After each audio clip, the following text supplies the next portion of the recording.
مولانا رومی نے اپنی کتاب کے اندر حضرت فاطمہ اور حضرت عائشہ کے مابین پیش آنے والے بڑے ہی دلچسپ مناظرے کو لکھا ہے۔ وہ کہتے ہیں کہ حضرت فاطمہ رضی اللہ تعالیٰ عنہ نے حضرت عائشہ سے فرمایا کہ اماں جان، میں آپ سے افضل ہوں، اس لیے کہ میں محمد مصطفیٰ صلی اللہ علیہ وسلم کی بیٹی ہوں اور ان کے جگر کا ٹکڑا ہوں، اور آپ صدیق اکبر رضی اللہ تعالیٰ عنہ کی بیٹی ہیں۔ میری رگوں میں محمد مصطفیٰ صلی اللہ علیہ وسلم کا خون دوڑتا ہے، اور آپ کی رگوں میں صدیق اکبر رضی اللہ تعالیٰ عنہ کا خون دوڑتا ہے۔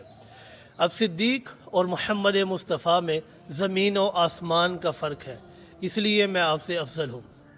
حضرت عائشہ رضی اللہ تعالیٰ عنہ نے جواب دیا کہ ہر معاملے کا اصل فیصلہ قیامت کے دن ہوگا، میں اس بات کا فیصلہ بھی قیامت کے دن کے اوپر چھوڑتی ہوں۔ ہاں، لیکن آپ نے اتنی بات آپ صلی اللہ علیہ وسلم سے سنی ہوگی کہ کل نیک بیویاں قیامت کے دن اپنے نیک خاوندوں کے ساتھ جنت میں ہوں گی اور انہی کے ہاں قیام پذیر ہوں گی۔ حضرت فاطمہ رضی اللہ تعالیٰ عنہ نے اس بات میں جواب دیا کہ جی ہاں، یہ بات میں نے سنی ہے۔ حضرت عائشہ نے فرمایا کہ یقیناً آپ بھی جنت میں ہوں گی اور میں بھی جنت میں ہوں گی، لیکن ہم دونوں کے درمیان ایک امتیازی فرق ہوگا کہ آپ جنت میں ہوں گی تو انگلی علی کی ہوگی اور ہاتھ آپ کا ہوگا، میں جنت میں ہوں گی، انگلی محمد مصطفیٰ کی ہوگی اور ہاتھ میرا ہوگا۔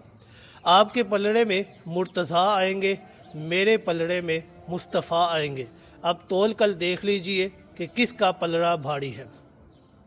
حضرت فاطمہ نے جب یہ بات سنی نا تو فوراً رونے لگی۔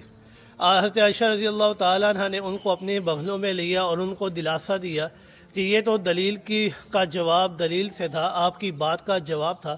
باقی رہی آپ کی بات تو آپ تو جناب محمد رسول اللہ صلی اللہ علیہ وسلم کا رخ انور ہے، آپ کے ایک ایک بال کے اوپر میں اپنی جان قربان کر دینے کے لیے تیار ہوں۔